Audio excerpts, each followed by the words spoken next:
Why you should start acting as if everything is meant for you. Until you make the unconscious conscious, it will direct your life and you will call it fate. Carl Jung once said, "What if you stopped waiting for life to prove your worth and instead started acting like everything was already aligned in your favor?" Not out of arrogance, but out of deep spiritual wisdom. This isn't about pretending, it's about embodying the truth that your mindset shapes your reality. Every step you take with faith rewrites your inner narrative. So ask yourself, what would shift in your life if you walked as if the path was already cleared for you? Comment below. I trust the process if you're ready to embody this belief. And don't forget to like, share, and subscribe to Spiritual Wisdom to keep growing on this transformational journey. 1. Perception shapes reality. You don't see the world as it is. You see the world as you are. And this truth carries both profound psychology and deep spirituality. When you begin to act as if everything is meant for you, you are not deceiving yourself. You are choosing a spiritual awakening that reshapes perception, energy, and reality itself. This shift is not about ignoring difficulties or pretending pain doesn't exist. Rather, it is about reorienting your inner compass so that your outer world responds in kind. Your mindset, your belief system, your silent expectations sculpt every encounter, every opportunity, and every challenge, coloring not just how you see life, but how life begins to see you. Acting as if it is a daily practice of deciding that life conspires with you instead of against you. And that simple decision becomes the foundation of your spiritual wisdom. When you hold the belief that everything is unfolding in your favor, your behavior naturally softens, your energy steadies, and people respond to you differently. It is like adjusting the lens on a camera. The world you photograph may not change, but the way you capture it does. This inner posture does not erase setbacks, but it transforms them into lessons. A closed door becomes guidance toward a better path. A delayed payment becomes a practice in patience, and an uncomfortable silence in a relationship becomes an invitation to deeper honesty. Modern life is filled with distractions, pressures, and algorithms designed to control your focus. But your belief is the most powerful algorithm of all. If you quietly tell your mind that support, clarity, and opportunity matter, your attention system begins to filter reality to prove you right. Suddenly, you notice the mentor you once overlooked, the solution you once ignored, or the subtle sign that assures you that you are on the right path. In spirituality, this is the essence of awakening to live not as a victim of chance, but as a co-creator with the unseen. Every morning, when you wake, you are given the choice to orient your perception. If you rise with the sentence, "Life is meeting me where I meet it. Today, I walk with trust," then the day bends slightly toward that story. Before sending an email, you can breathe, adjust your tone, and write as the future self you are becoming. In conversations, you can choose to listen for meaning rather than rejection. Even in challenges, you can ask, if this is happening for me, what strength or wisdom is it shaping within me? This is how acting as if turns ordinary experiences into spiritual exercises and everyday struggles into opportunities for growth. To strengthen this practice, add anchors throughout your day that align your inner state with the reality you want to create. Begin with language. Speak in ways that presuppose possibility and growth, saying, "I am learning," or "I am supported," instead of "I am stuck." Then, embody confidence through posture. Stand taller, breathe deeper. Let your body communicate safety to your mind. Next, curate your attention by pruning inputs that drain your energy and choosing ones that nurture clarity, gratitude, and self-trust. Add small acts of contribution because generosity confirms abundance and reshapes your relationship with scarcity. Finally, close each night by reflecting on 3 ways the universe quietly worked with you during the day. This trains your eyes to see more of the grace that already surrounds you. Acting as if is not naive optimism, it is intelligence in action, a deliberate cultivation of spiritual wisdom that understands perception shapes reality. It is a conscious collaboration with the laws of psychology and the mysteries of spirituality, reminding you that faith in unseen order is not foolishness, but the deepest kind of courage. When you live this way, you do not eliminate uncertainty, but you transmute it into trust. You do not erase obstacles, but you reinterpret them as stepping stones. You do not force control, but you learn to dance with what arrives. This is the power of spiritual awakening, to realize that your inner state creates ripples in the outer world. And when you choose to act as if everything is meant for you, you invite life itself to rise and meet you. 2. Faith as a creative force. Faith is not foolishness, but a profound creative force that transforms the way you experience life.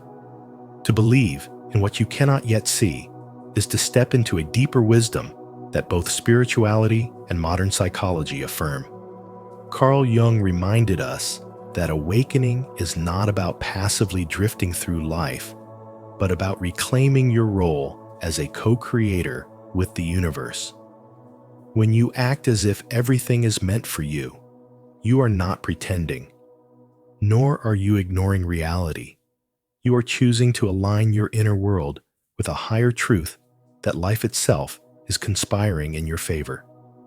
This conscious choice becomes a form of spiritual development because it reshapes the way you think, feel, and respond, turning faith into a living energy that guides your path. Even science confirms what ancient wisdom has always known. Studies from Stanford and Harvard demonstrate that your beliefs directly influence your brain chemistry, your hormones, your energy levels, and ultimately your results. When you cling to doubt or carry the belief that you are unlucky, your body floods with stress signals, your posture collapses, and your vision narrows. But when you cultivate the faith that life supports you, your nervous system settles into balance, your mind opens to creativity, and your courage grows strong. In this state, opportunities begin to appear, not because fate suddenly changed, but because your energy, your awareness, and your actions are aligned with what you truly desire. This is how faith moves from being a vague idea into a living, breathing force that transforms your reality. Your body itself becomes a messenger of your beliefs. The way you walk into a room, the way you speak, and the way you carry yourself silently communicates your inner truths to the world. If your shoulders are hunched, your eyes lowered, and your voice hesitant, the world mirrors back hesitation and doubt. But if you stand tall, hold your gaze steady, and speak with calm clarity, you are broadcasting a vibration of certainty. People are drawn to that energy because it signals inner authority, and the universe responds in kind. This is why Jung warned that so much suffering comes from forgetting our inner power and surrendering to circumstance instead of remembering that we are active participants in shaping our lives. Awakening is not about waiting for luck. It is about embodying the truth that everything you need already lives within you.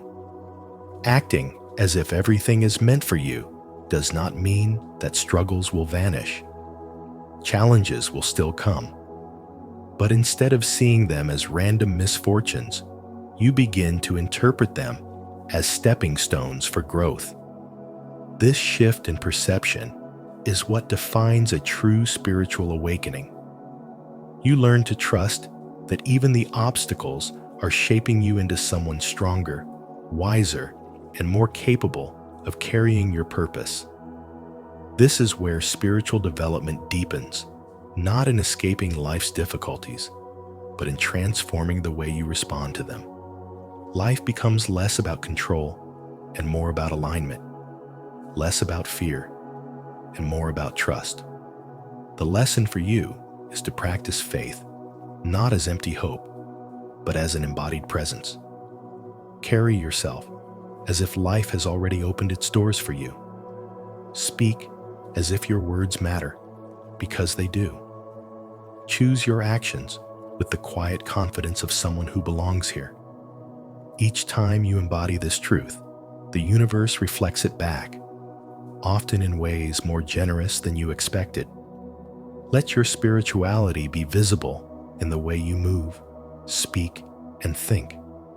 Let your spiritual development become a daily practice of living as if you are supported, guided, and meant to flourish. When you claim this posture of faith, you discover that life itself rises to meet you, and the unseen becomes the visible, not through luck, but through the creative force of your own belief. Comment below, "I trust the creative force of faith," if you're ready to align your energy with the unseen and act as if life is already working in your favor. 3. The hero within must be chosen. The hero within you is not an illusion or a faraway myth. It is a living force waiting for recognition, a part of your soul that Carl Jung described as one of the great archetypes of the human psyche. The hero is not someone who feels no fear or who lives without flaws, but rather someone who has the intelligence to rise despite fear, who understands that perfection is not the requirement for greatness, and who chooses courage when uncertainty tempts retreat. When you embrace this truth, you begin to realize that every difficulty, every challenge, and every moment of pain is not punishment, but invitation, a hidden calling from life itself to rise into a new version of yourself. As Jung reminded us, the privilege of a lifetime is to become who you truly are, and becoming requires that you step into the unknown rather than wait for certainty. When pain arrives, the ordinary response is to shrink, to complain, or to wonder why life is so unfair. Yet spiritual wisdom tells a different story. Your struggles are the raw material of transformation, the very foundation upon which your wholeness is built. The fire of suffering is not there to destroy you, but to refine you, to strip away the layers of illusion and awaken the hero within. What you thought was a curse becomes the doorway to your destiny. What you considered an obstacle becomes the training ground for your strength. This is the deeper intelligence of life, the hidden design that Carl Jung spent his life uncovering and understanding that the unconscious is not your enemy, but your greatest ally, guiding you into individuation, into becoming whole.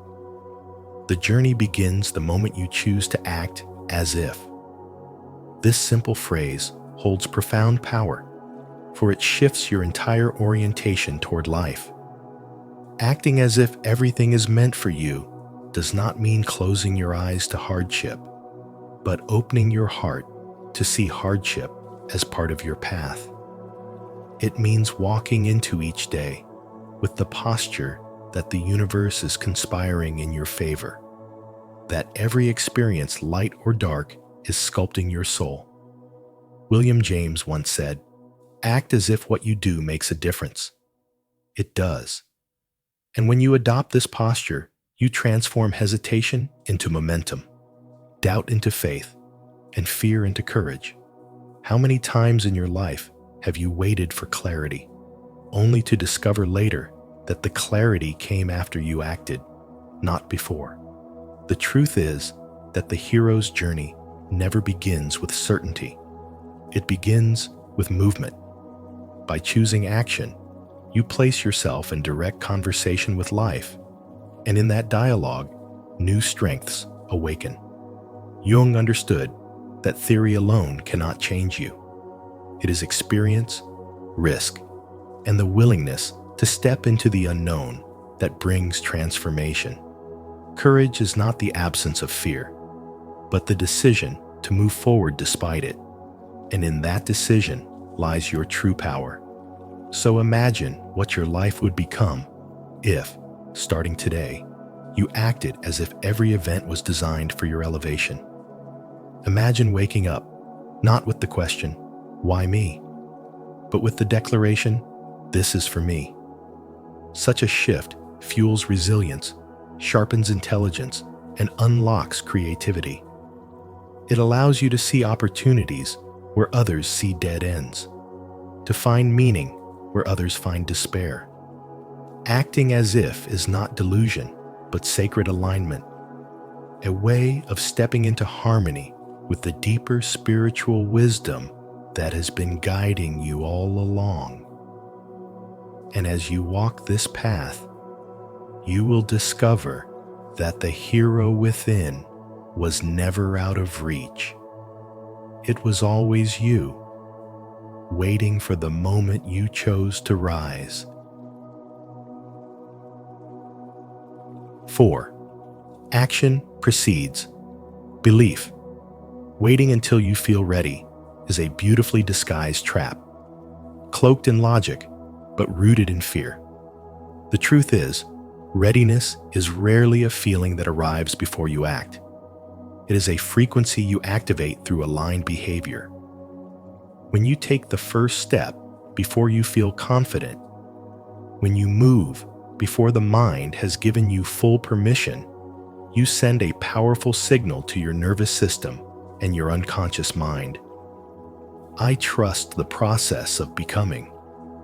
Carl Jung's timeless insight reminds us that the psyche responds not to thought alone, but to embodied symbols, and there is no greater symbol than your action.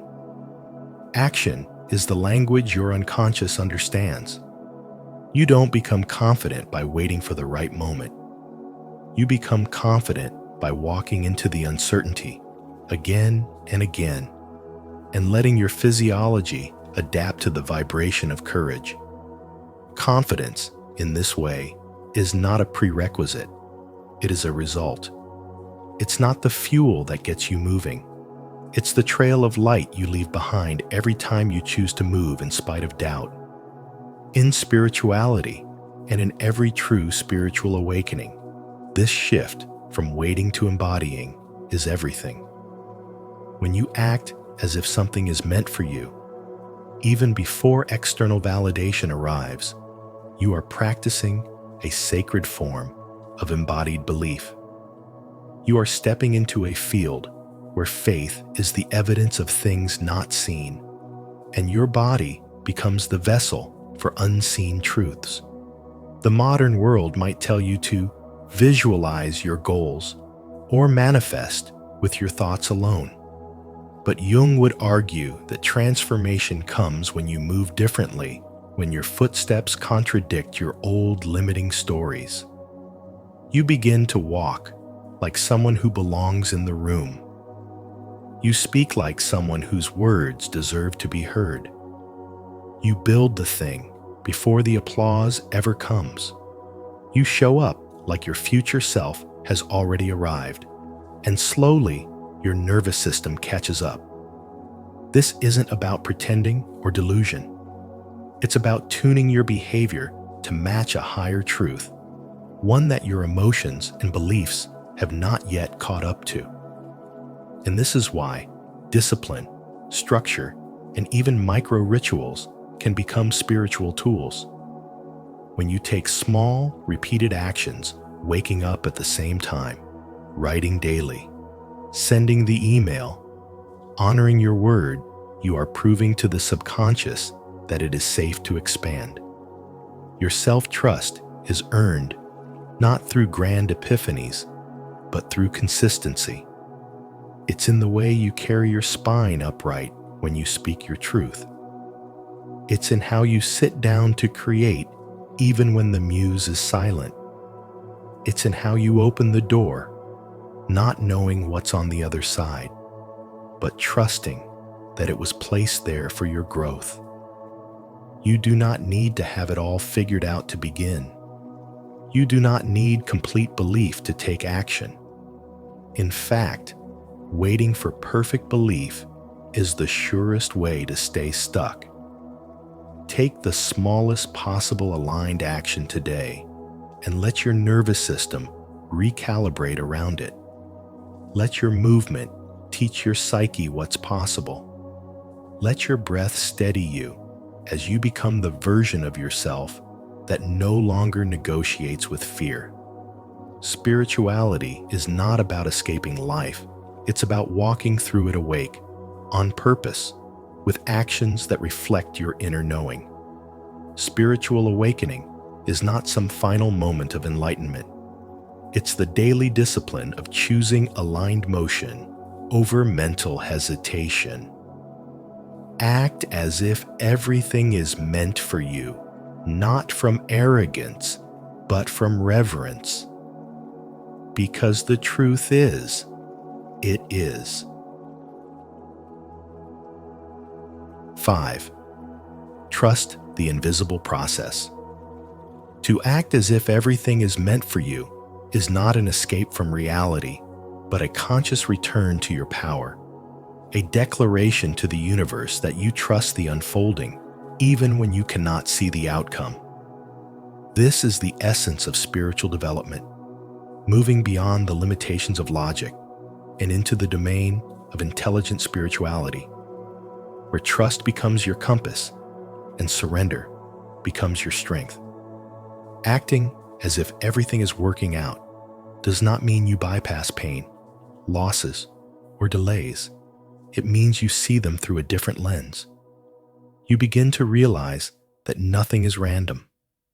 Every loss refines you, every delay redirects you, and every closed door is a protection disguised as a pause.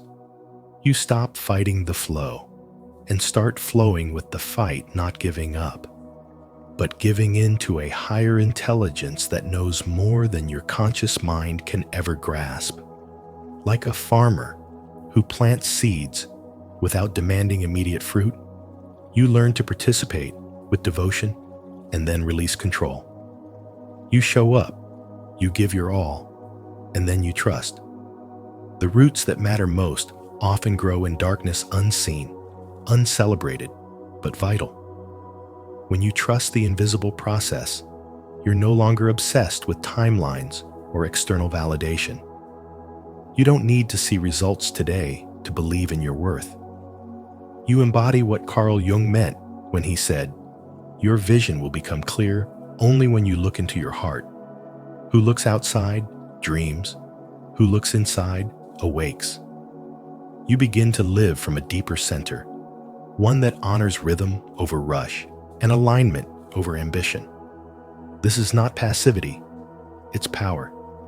True spirituality isn't loud, it's rooted. It doesn't chase, it magnetizes. And when you act as if everything is unfolding for your good, you shift your frequency from fear to faith, from resistance to receptivity. You stop begging life to prove itself, and instead allow life to meet your certainty. Devoted participation means you still move forward, You still plan. You still work, but without the toxic need to control outcomes. You do not force fruit to ripen out of season. You let go of the obsession with being seen or praised or chosen. And instead, you trust that your energy is already making room for what's meant. That is the sacred paradox of spiritual awakening. When you stop chasing, you start attracting. When you release attachment, you invite abundance. Acting as if is not delusion, it is alignment. It is the courage to treat your desires as inevitable, not optional. Even in silence, even in stillness, even when you feel forgotten, you walk as if you are remembered by the universe itself. This is the deeper wisdom that transforms delays into development and redirection into revelation. You stop interpreting pain as punishment and start recognizing it as part of the purification. You realize that your life is not falling apart. It is falling into alignment. When you stop asking, "Why me?" and start declaring, "For me," everything changes. That's the moment the unseen begins to rearrange itself in your favor, not because you forced it, but because you finally trusted it. 6. Letting go as inner freedom. You are not here to control everything. You are here to remember your place within something far more intelligent than your limited perspective can comprehend. The universe is not a random mess of coincidences. It is a living, breathing intelligence. And when you let go of your grip on how life should unfold, you begin to move in harmony with that higher order. Carl Jung once said, "Until you make the unconscious conscious, it will direct your life and you will call it fate." Most people live from unconscious fear, reacting instead of creating, controlling instead of trusting. But the moment you begin to act as if everything is meant for you, not out of arrogance, but out of reverence, you begin to align with the hidden intelligence of life. This is not wishful thinking. It is an act of sacred rebellion against the illusion of control and the exhaustion of over-identification with outcomes. Detachment is not disconnection. It is choosing to no longer be emotionally entangled with results that were never yours to manage in the first place. When you stop needing something to happen a certain way, you reclaim your power. The paradox is this: the less you force, the more life flows. When you release your attachment to rigid outcomes, better possibilities often appear, ones that match your true frequency, not your conditioned fear. There is a spiritual wisdom in detachment that many people overlook because they confuse surrender with passivity. But surrender is fierce. It requires intelligence, presence, and trust. It requires you to believe that the universe is not against you, even when the evidence looks like chaos. It takes emotional intelligence to say, "I don't know how this will unfold, but I trust that it will unfold for my highest good." Trust is not a fragile feeling. It is a spiritual muscle that you build through storms, delays, rejections, and silence. The more you practice trust, the more grounded you become. You stop reacting to every twist in the path and start walking with deeper awareness. You no longer chase alignment, you become it. When you act as if everything is meant for you, you begin to embody a quiet confidence that doesn't need validation. You are no longer performing for approval. You are radiating from a place of inner security. And this shift creates a new kind of magnetism.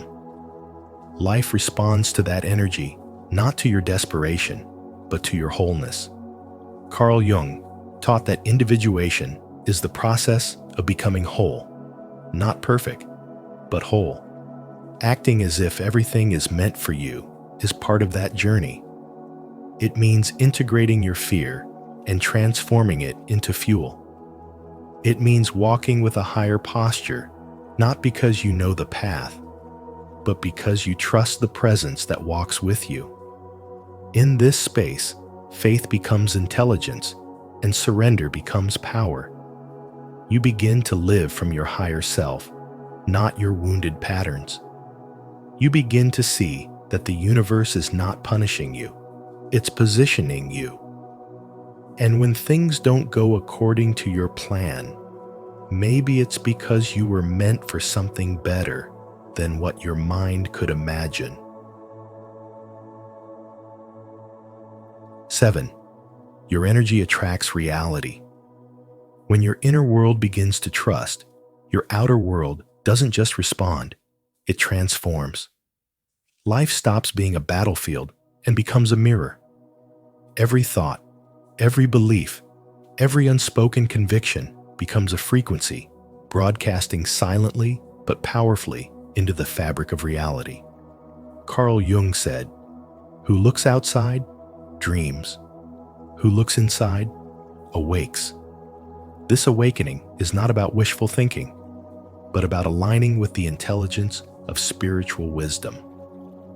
You're not here to force the universe to notice you. You're here to become so aligned that the universe cannot ignore you.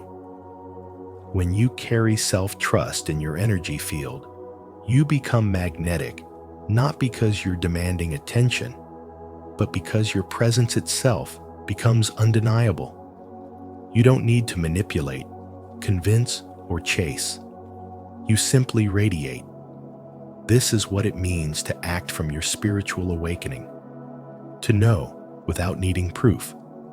To walk with purpose before the outcome arrives. The world begins to respond differently when you stop doubting and start embodying the truth that everything is unfolding for your highest good. Your inner beliefs are not passive. They are active creators. The way you see yourself, the tone you speak to yourself in, the invisible agreements you make with life, all of it matters. People feel it.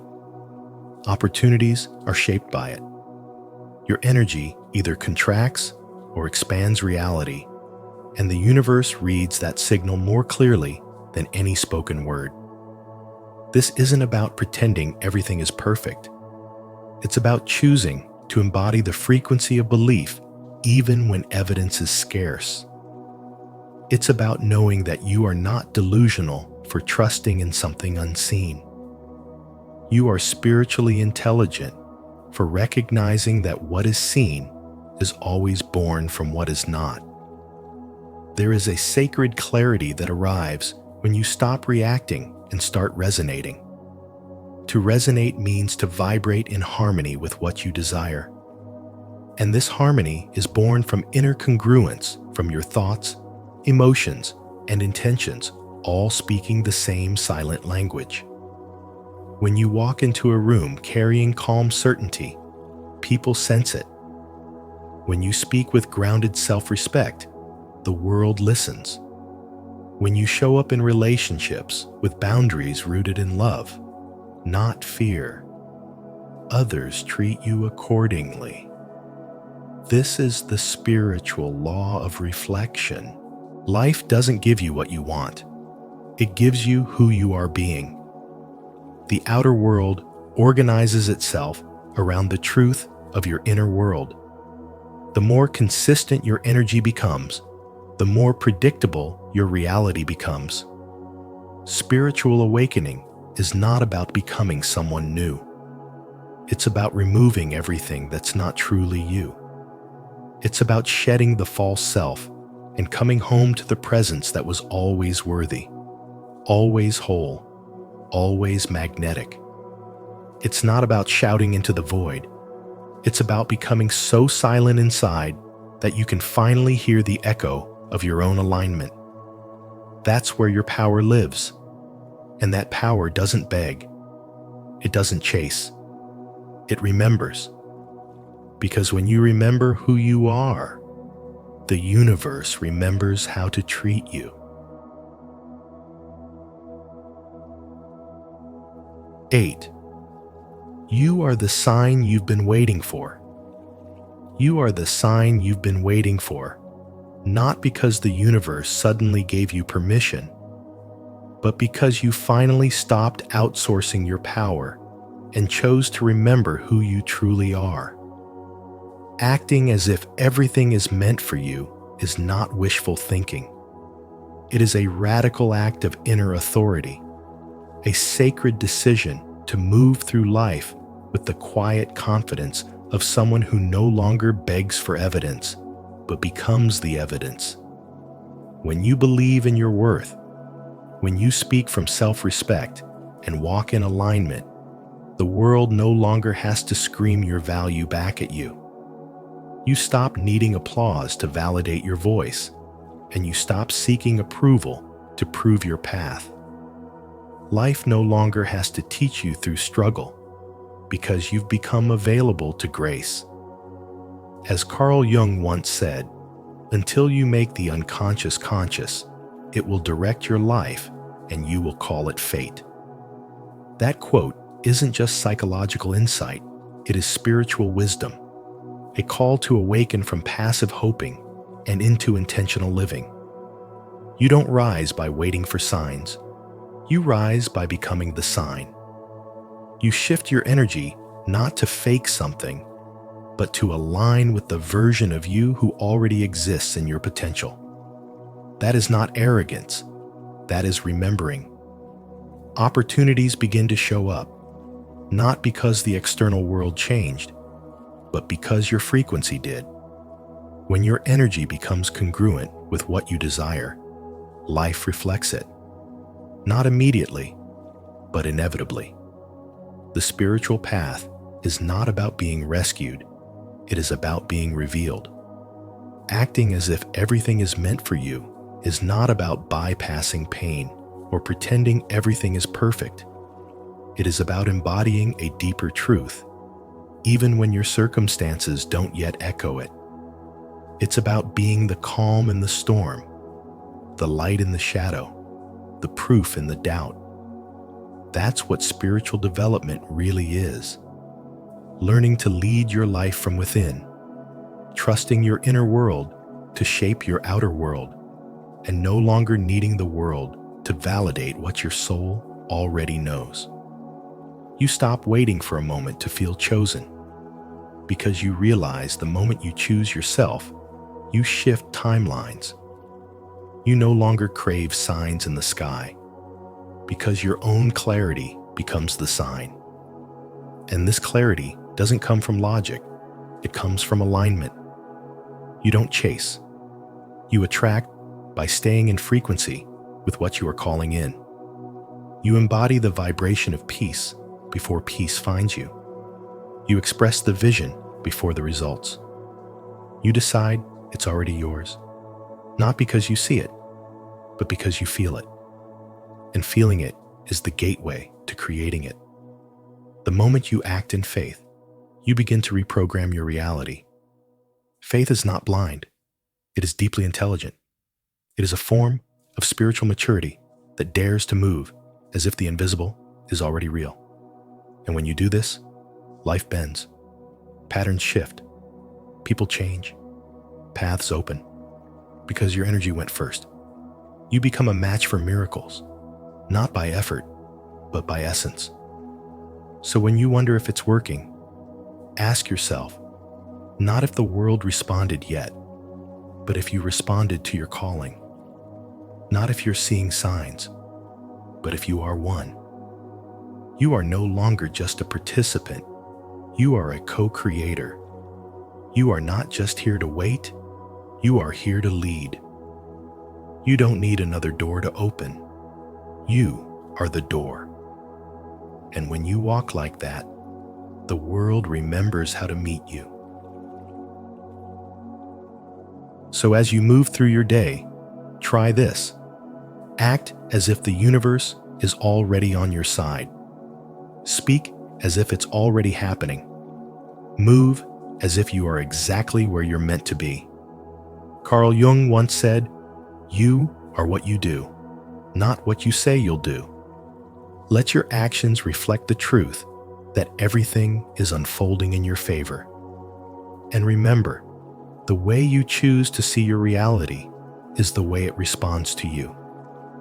If this message resonated with you, don't forget to like, share, and subscribe to Spiritual Wisdom, and turn on the notification bell so you never miss another moment of powerful insight on your spiritual journey. We have much more to explore together.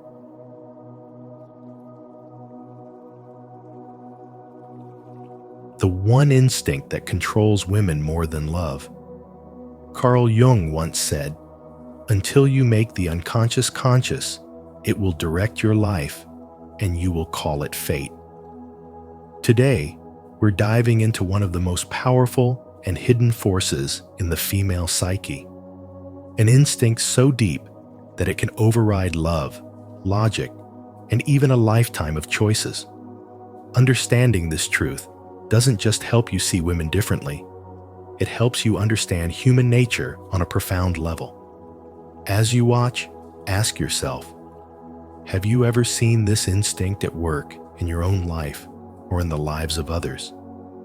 Share your thoughts in the comments, because your story might be the insight someone else needs. Welcome to Spiritual Wisdom, where we explore the truths that awaken your mind and transform your life. 1. Jung's discovery of a primal instinct stronger than love. Carl Jung uncovered a primal instinct in women, one so deeply embedded in the unconscious that it can override love, logic, and even lifelong commitments. This instinct is not a matter of choice or morality, but the product of an ancient biological program shaped over tens of thousands of years. Long before modern comfort and security, survival depended on passing down the strongest genetic material possible. For early human tribes, a woman's future and the survival of her offspring often hinged on her ability to sense and respond to subtle cues of strength, vitality, and reproductive fitness in a partner. This was not a conscious calculation. It was a force operating beneath awareness, a silent current where the needs of the body and the whisper of the soul intertwined. What makes this instinct so striking is its power to bypass even the deepest bonds of love. A woman can be utterly devoted to a man, sharing years of loyalty and shared dreams. Yet if this ancient mechanism is activated, it can cause her to turn towards someone else without hesitation. It has nothing to do with intelligence, morality, wealth, or education. Whether she is a scholar, an artist, a leader, or a mother, this instinct remains untouched by the surface layers of personality. It is impartial, unfeeling, and entirely focused on what the unconscious mind perceives as the key to the future. From the outside, such choices may seem irrational or even self-destructive. People wonder why intelligent, successful women sometimes leave stable and loving relationships for someone who offers no clear advantage, no financial stability, no security, perhaps even danger.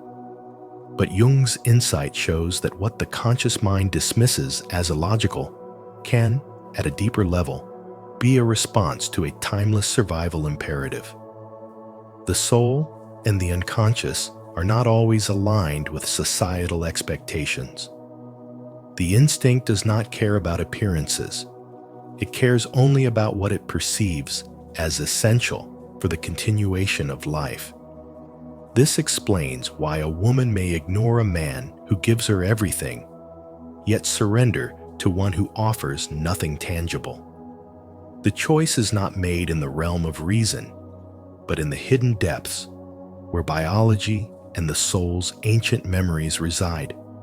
It is a pull so strong that even she may not understand it, a compass guiding her towards something she feels Without words, she must follow. In relationships, understanding this instinct does not excuse betrayal, but it can create a deeper empathy for the complex forces shaping human behavior.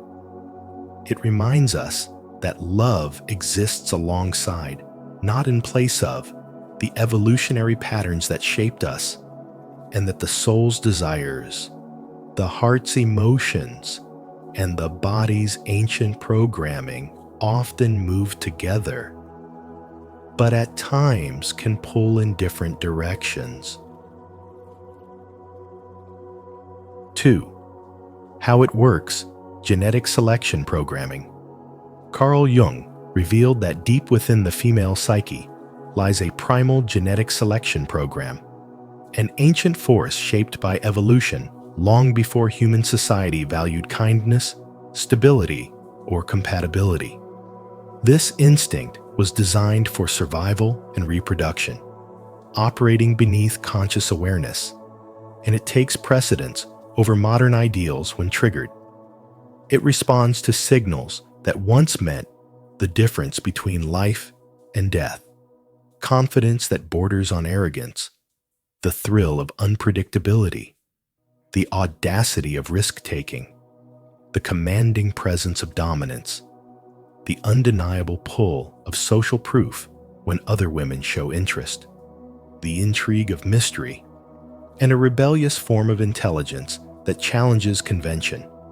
These qualities bypass rational thought entirely, creating an intense, almost magnetic attraction, a tunnel vision where reason fades and instinct takes the lead.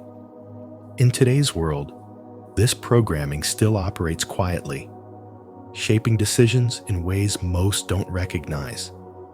You may have seen a woman deeply drawn to a man who, by every logical standard, isn't what she once said she wanted. He may not offer stability or emotional security, yet she feels an irresistible pull toward him. Friends might warn her that she deserves better, and logically she agrees, but something older than logic is speaking louder. This is not random. It is her body and unconscious mind responding to signals they interpret as strength, adaptability, and genetic fitness, just as they have for thousands of years.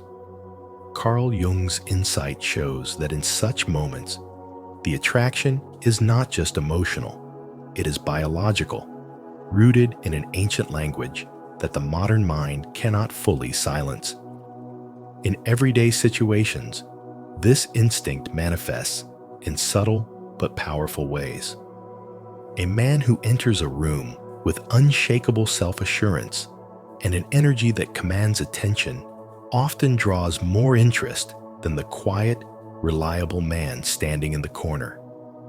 The excitement of unpredictability can make life feel alive and electric, while the presence of social proof can intensify curiosity, creating a sense of validation and competition. A rebellious intelligence that refuses to conform to rules or expectations signals adaptability and courage, traits that once meant the difference between survival and defeat. These responses are not the result of conscious preference, but of deeply embedded survival strategies that have persisted through generations. The true value of understanding this lies in self-awareness, recognizing that certain patterns of attraction come from an ancient survival mechanism allows women to pause and reflect. Is this choice coming from a place of genuine alignment with my present needs? Or is it simply an old program running on autopilot? This awareness doesn't require rejecting instinct, but integrating it, honoring the pull, without surrendering to it blindly. When instinct and reason work together, choices in love become grounded in both the wisdom of the past and the clarity of the present, allowing relationships to be shaped not just by unconscious drives, but by conscious intent and emotional truth. 3. Love versus instinct. Why love often loses. Love, in its truest form, grows slowly through shared moments, mutual trust, and the weaving together of two lives over time. Yet there exists an instinct within the female psyche, so ancient and immediate that it can eclipse love in a heartbeat. Carl Jung understood this as a force older than civilization itself, a deep, unconscious program designed not for romance, but for survival, capable of activating in mere minutes and shifting perception entirely. In that instant, the steady and dependable partner who has been the anchor for years can suddenly seem dull, predictable, and uninspiring, while another man, perhaps offering nothing in the way of security, appears thrilling, magnetic, and filled with a dangerous promise. It is not necessarily a choice, but a surge from the depths of the unconscious, bypassing rational thought and moral reasoning, creating a wave of attraction that feels beyond control. Jung saw that this instinct changes the very lens through which a woman views reality. She can still love her partner deeply and yet feel an undeniable pull towards someone else, a sensation that can create confusion, guilt, and inner turmoil. Evolutionary psychology explains that such an instinct may have once served a biological purpose to seek the most vital, genetically appealing mate for the survival of offspring. But in the modern world, it can lead to emotional chaos, broken relationships, and the painful questioning of one's own values. Imagine a woman who has spent over a decade building a life with her partner, a shared home, children, plans for the future. One afternoon, she meets someone new. He may not be richer, more handsome, or more successful, but there is a certain energy in his presence, a spark in his eyes, a subtle but undeniable challenge in the way he moves. In that moment, something buried in her DNA awakens. The pull is not about logic or security. It is raw, unfiltered instinct, whispering in a language older than words. From a spiritual perspective, this is where the real challenge begins. This instinct is not inherently wrong. It is part of human nature. But spiritual growth demands that we see it for what it is, an unconscious drive, not a divine command. Jung warned, until you make the unconscious conscious, it will direct your life and you will call it fate. Recognizing this truth allows a woman to pause and reflect before being swept away. The soul seeks connection, meaning, and truth, while instinct seeks novelty, excitement, and biological fulfillment. When these forces clash, awareness becomes the bridge between passion and wisdom. By understanding that feelings are not orders, she can choose from a place of clarity, honoring both her emotional needs and her deeper spiritual values. In the end, this instinct is a mirror, showing the tension between the primal and the conscious self.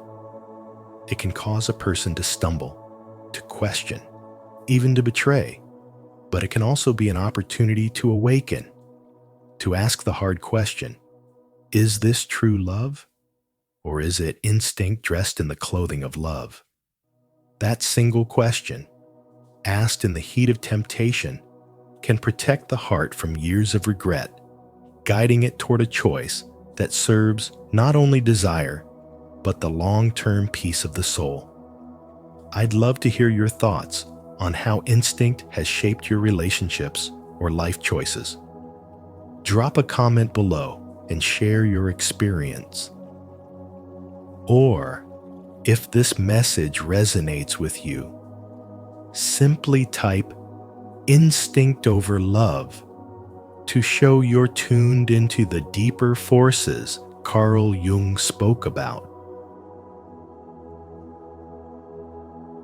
4. Why she abandons everything. When this instinct awakens in a woman, It moves with such quiet yet unstoppable force that the structures she has spent years, sometimes decades building, can crumble almost overnight. The vows of marriage, the security of a career, the stability of a home, all of it can be left behind as though it belonged to a life that no longer holds any meaning. The gravitational pull of this new attraction becomes the center of her existence, eclipsing everything else. The value she once placed on her commitments, her possessions, and even her own carefully maintained identity begins to fade, replaced by an almost spiritual hunger for the object of her desire. It is not a matter of cold calculation. It is the activation of something far older and deeper than reason, a force that rises from the hidden depths of the soul and drowns out every voice that dares to question it. Friends and family may try to reason with her, to point out the risks and dangers, but their words barely touch her consciousness. The instinct works like a veil over the mind, suppressing logical thought and numbing the natural awareness of consequences, making it seem as though nothing else matters except moving toward that one magnetic pull. Carl Jung recognized this as one of the best-kept secrets of female nature, a mechanism deeply embedded in the collective unconscious, born from ancient evolutionary demands. In a time long past, this force may have ensured the survival and renewal of the species, compelling women to follow a path that promised vitality and change, even if it meant stepping away from the familiar. Today, in the modern world, it can appear as sudden and bewildering self-abandonment, where stability is exchanged for uncertainty, where safety is left for the thrill and promise of something unknown. The soul, in these moments, seems to crave transformation more than comfort, and the pull toward renewal can feel stronger than the bonds of love itself. This is why an intelligent, loving, and loyal woman can turn away from a man who gives her everything and yet surrender completely to another who offers nothing material but awakens something raw, untamed, and undeniable within her. It is not always a conscious choice, nor is it simply about desire. It is about answering a call from within that feels as though it comes from fate itself. In that state, the past becomes irrelevant, the present is consumed by urgency, and the future becomes a horizon she must chase, no matter the cost. This is the paradox of the instinct.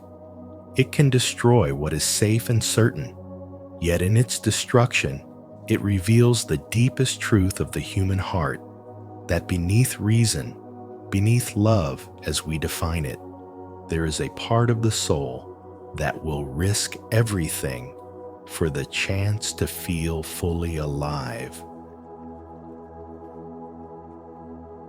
5. The invisible nature of control. Carl Jung revealed a truth about human behavior that remains as piercing today as it was in his time. Many of the decisions we believe are the result of clear thinking and free will are, in fact, the outcome of unconscious forces quietly directing us. In the realm of love and relationships, this truth becomes especially profound.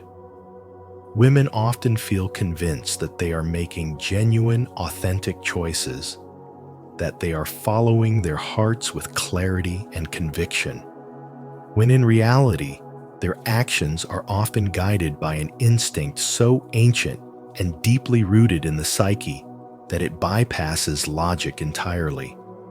This instinct can subtly alter memory, shift perception, and filter attention in ways that seem invisible to the conscious mind, magnifying every flaw in a current partner until it feels unbearable, while simultaneously painting a new person in such glowing colors that red flags fade into the background.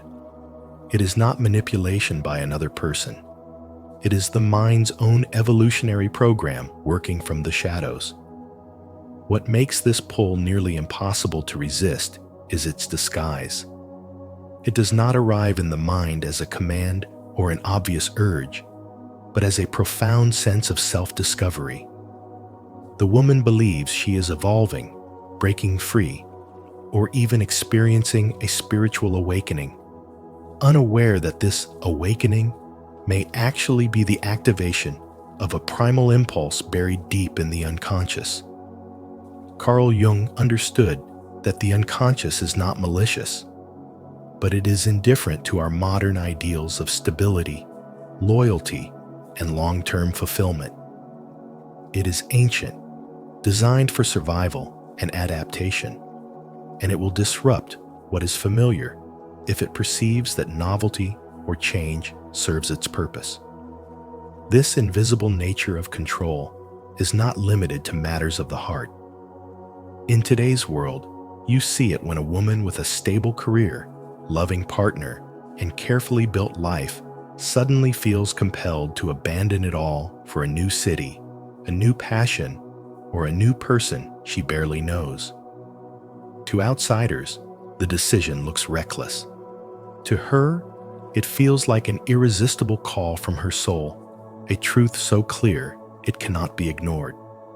She may say, "I've never been so certain about anything," not realizing that her certainty is a product of unconscious patterns, hormonal chemistry, and archetypal forces Jung spent his career mapping. There was a woman I knew who embodied this perfectly. She had a devoted partner who encouraged her dreams, shared her values, and offered a life of stability and love. Then, during a work trip, she met someone who seemed to ignite every hidden desire within her. The connection was intoxicating. Within months, she left her relationship, believing she had finally found her true self with this new man. But once the initial rush faded, she saw that much of what she thought she saw in him had been projections of her own unmet longings. The stability she abandoned was not replaced by deeper happiness, but by the sobering reality that the choice had been shaped more by unconscious instinct than by conscious wisdom. This is where Jung's insight becomes a tool for empowerment. Emotional intensity does not always equal truth. The strongest feelings can sometimes be signals from the deepest, most primitive parts of the psyche, urging change not because it is better for us, but because it satisfies an ancient pattern.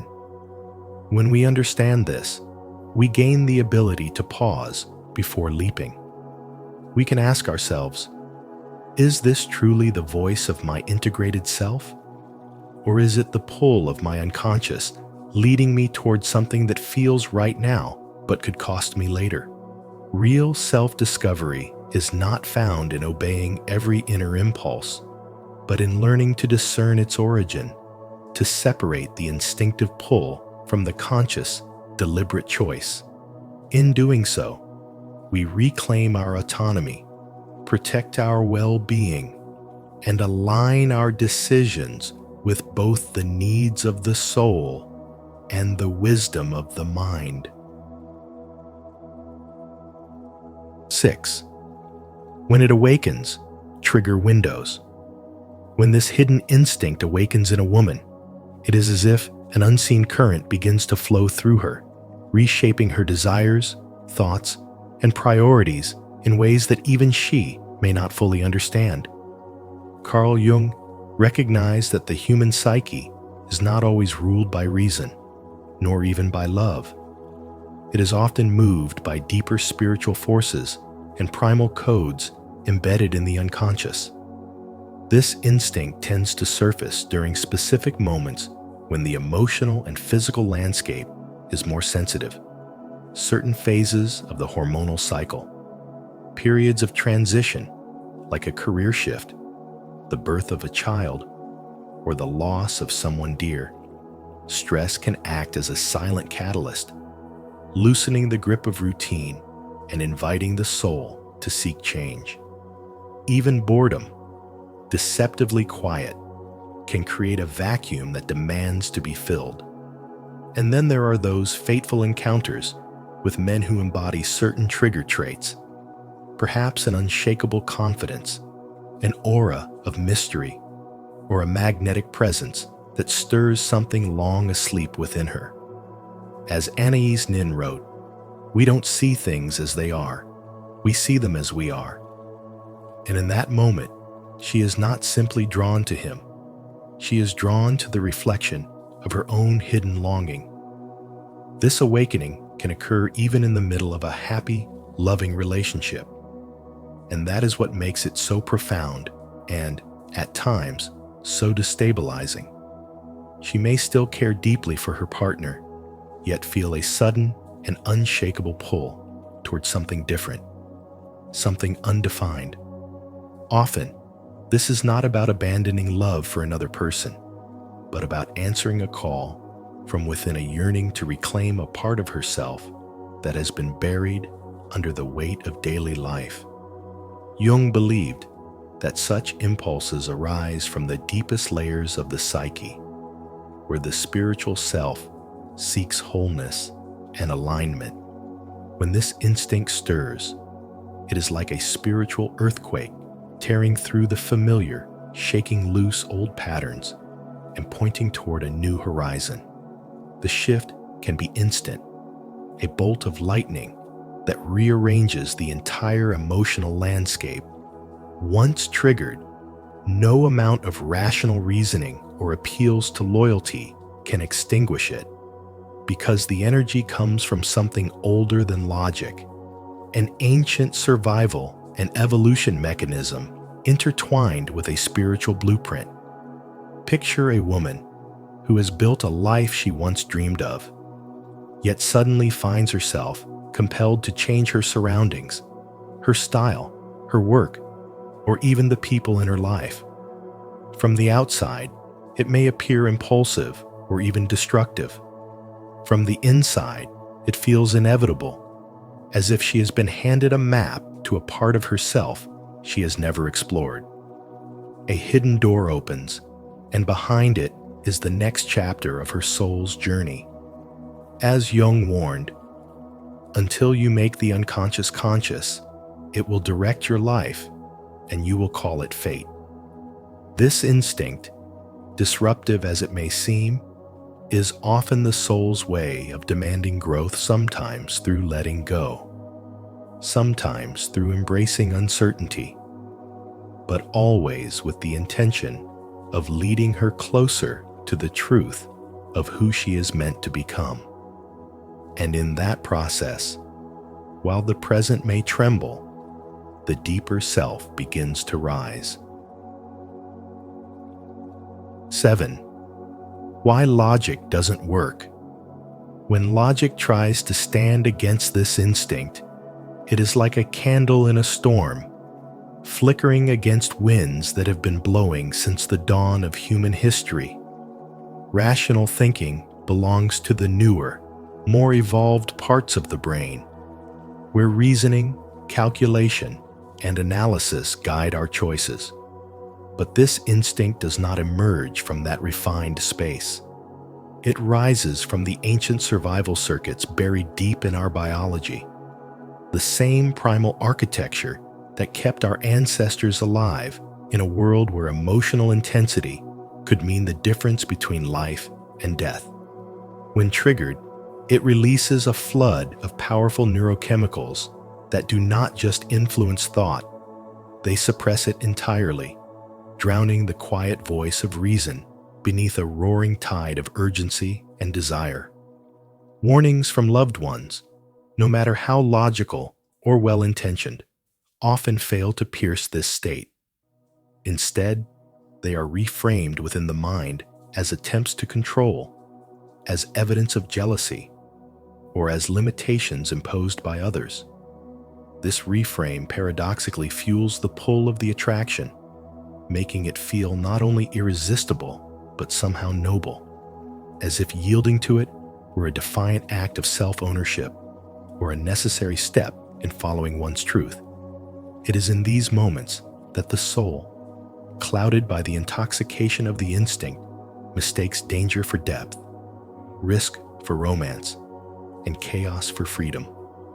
This is why arguments rarely work. Facts speak to the intellect, but instincts speak to the marrow, bypassing the conscious mind and striking at the deepest layers of the psyche. People watching from the outside often misunderstand, assuming such choices are careless or self-destructive, when in reality, they are the product of an ancient mechanism far older than conscious thought. The only effective way to address this force is not to challenge it directly with cold logic, but to acknowledge its power, to name it without judgment, to see it as part of the human design rather than a flaw. When we bring this instinct out of the shadows and into awareness, we loosen its grip. What once seemed inevitable becomes something we can pause and question. The soul, no longer swept blindly by the current, can begin to choose from a place of integration, where passion and wisdom stand side by side. Mastery over this force is not about suppressing desire. It is about guiding it, allowing the raw energy to serve the person rather than control them. In this balance, instinct and reason do not compete. They collaborate, turning what was once an overpowering compulsion into a conscious expression of the deepest self. And so, as we've explored today, Carl Jung's insight reveals a hidden instinct, one that shapes decisions, relationships, and destinies in ways that even love cannot. Understanding this truth is not about judgment, but about awareness, about seeing the deeper forces that guide human behavior. If this perspective has opened your mind or sparked reflection, remember to like this video, share it with someone who might find it valuable, and subscribe to Spiritual Wisdom. Don't forget to turn on the notification bell so you never miss our upcoming videos filled with more profound insights into the human soul and spirit.